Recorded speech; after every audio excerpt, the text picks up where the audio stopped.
Welcome to the show, and the new CFP college football playoff rankings have dropped, and our Miami Hurricanes have moved up 3 spots in the rankings from number 18 to number 15. And I am pleased. I'm pleased by that ranking this week. Because last week we did number 18. I wasn't very happy about it. But I was like, you know what? I see a path of us being ranked higher week by week by week. And a lot of what the broadcast was saying, the CFP broadcast on ESPN, they were saying this looked like a makeup to the Miami Hurricanes for ranking them so low, ranking them number 18 last week in the initial rankings drop. And I don't think it was a makeup. I think it was just stuff playing out in our favor in front of us. UVA was ranked ahead of us. Louisville was ranked ahead of us. Most likely deservingly so. But both of those teams lost to unranked opponents. And they got moved back, and Miami got moved up. Now, we did jump Georgia Tech this week, which I thought we should have been in front of Georgia Tech. So maybe that one was a makeup. That one spot was a makeup. But other than that, it's not like we jumped Vanderbilt or Utah in this ranking. So I don't really think it was a makeup. I just think that's what we were dealt. And I like the spot we're in right now. I feel like we have a very good shot at getting an at-large bid, much more so than 2 weeks ago. After the SMU loss, we think we're done. We're in the mud. But I still think we have a shot. Dominating win over Syracuse last week. We have NC State this week. That's a tough team. They beat Georgia Tech. They have a great offense. Bailey's their quarterback.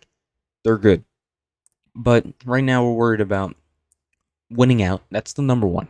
To get this at-large bid, we have to win out. NC State, Virginia Tech, Pittsburgh, we have to win out. But we also need a few things ahead of us to work out in our favor, just like what happened last week with UVA and Louisville both catching an L. So here's the rankings, the new CFP rankings. As you see, Miami 15. And in front of us is Vanderbilt and Utah, BYU, Oklahoma, Texas, and then Notre Dame. So Vanderbilt, I believe we probably could have been 14 this week if Vanderbilt didn't win in overtime against Auburn. It was a close game. Cam Coleman had crazy touchdown and 2-point conversion. Went to overtime, and Auburn wasn't able to do anything in overtime. Diego Pavia was able to get it done. And Vanderbilt, being honest, look, I'm not here to complain. Miami dug themselves this hole. They had a pretty easy schedule. They lost to Louisville. They lost to SMU. That loss to SMU was bad. They should have won that game. Miami dug themselves into this hole. So I'm not here to complain like I did last year with the CFP rankings and the SEC bias and all that. But you can make the case, and this is just facts, Vanderbilt has not beaten an opponent you see here in these rankings. They haven't. Miami has beat 2 opponents you see in these rankings, Notre Dame and USF. Vanderbilt hasn't beat any of these teams. Any of these 25 teams here, Vanderbilt has not beaten them. They've got wins over ranked opponents technically, South Carolina, but they're 3-6 at the moment. They have wins over LSU. As you can see, LSU's a 3-4 loss team right now, and they're not any good. They fired their coach. That's how bad they were. So those are the wins Vanderbilt has over ranked opponents. They're not ranked anymore. They're not ranked anymore. So, I think Miami should be ranked over Vanderbilt. Utah's the real one. I'm like, what are we doing with Utah? They beat BYU. They didn't beat BYU. They lost. I don't even know what happened there. Utah. Really? Utah? 2 lost Utah? I believe they did. They lost to BYU. And BYU lost to Texas Tech last week. That's what happened. But Utah is not, they got beat by BYU and Texas Tech, but other than that, they don't have any win. Arizona State's not a good win these days. Colorado's not a good win. Cincinnati, they won. But are they better than Miami beating Notre Dame USF? BYU, they only have 1 loss, and that's Texas Tech. Okay, they can take the 12th spot. And then we get to Oklahoma, Texas, Notre Dame. And you know how we feel about Notre Dame. But other than that, these teams probably deserve the ranking over Miami. But I'm here to say why I think Miami is going to move into that large spot and has a pretty good chance of moving into that large spot. So as you can see, Texas and Oklahoma, those are 11 and 10. We need to get to that 10 spot. Miami needs to get to that 10 spot because the 2 bids for the conferences, the ACC and the G5, are most likely not going to be in that top 12 initially. They're not. So those 2 bids are going to go to 11 and 12. So those 2 teams, they get the ACC championship win in the G5 Conference Championship win will go fill in that 11 and 12 automatically, no matter who's there.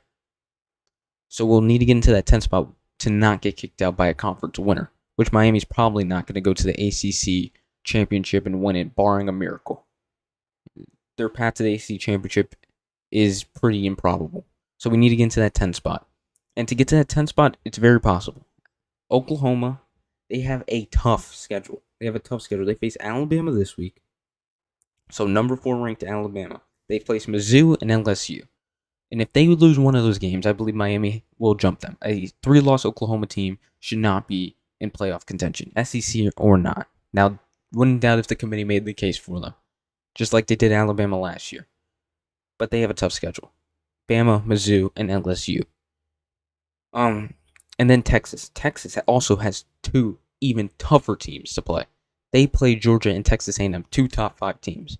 So if they lose both of those games, they will most likely be knocked out of the top 10 spot. And Miami wins out. Miami has to win out for all of this to come true. Miami wins out.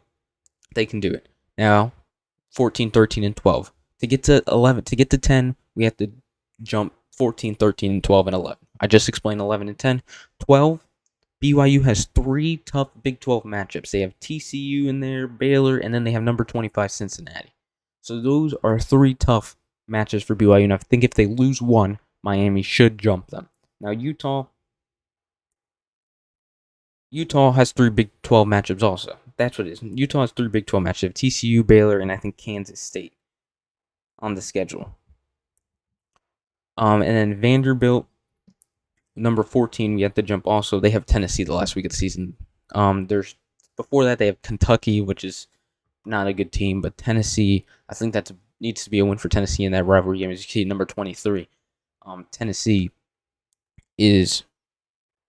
needs a win over a quality opponent. They just face the Alabamas of the world, and they lose. They face good SEC town and can't win the big one. They can't beat Georgia. They can't beat Alabama.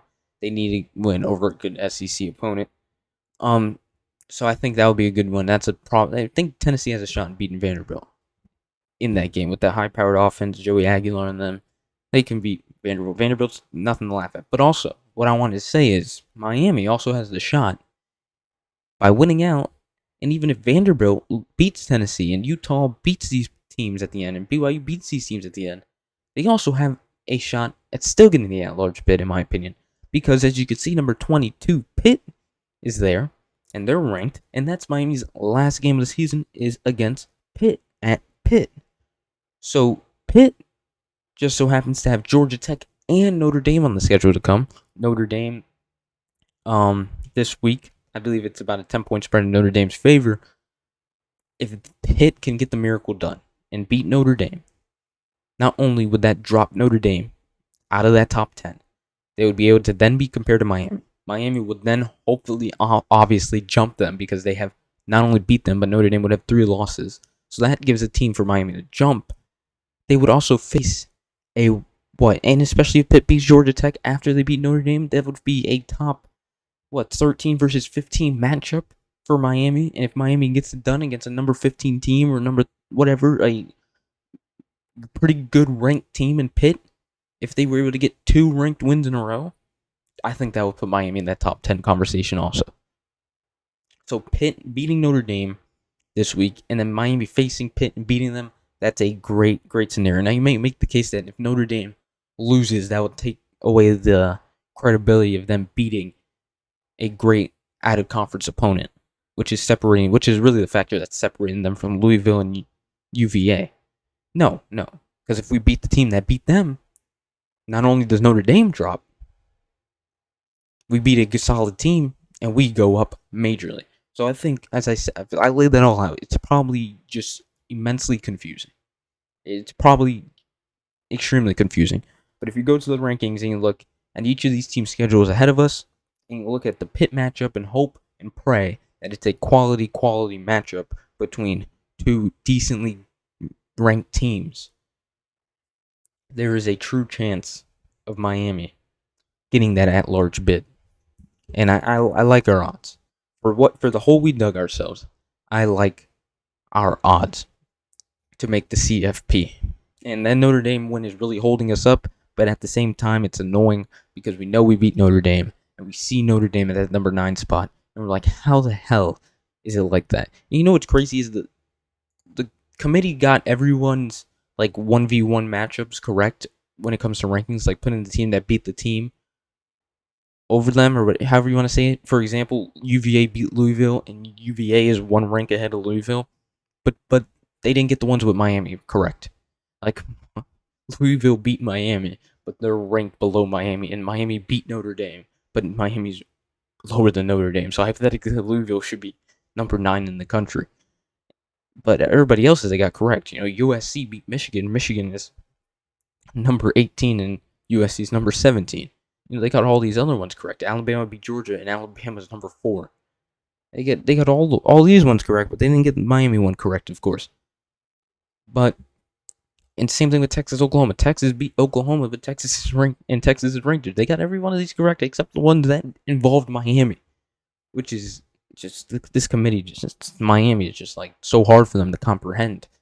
It's the talent, but then you lose to Louisville, but then you beat Notre Dame. It's just so hard for them to comprehend. It's interesting, and it's kind of annoying at the same time.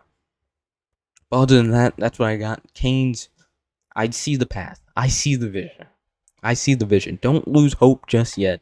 We have enough talent on this team to smoke some opponents, hopefully to win now, and for some cards to fall in our favor.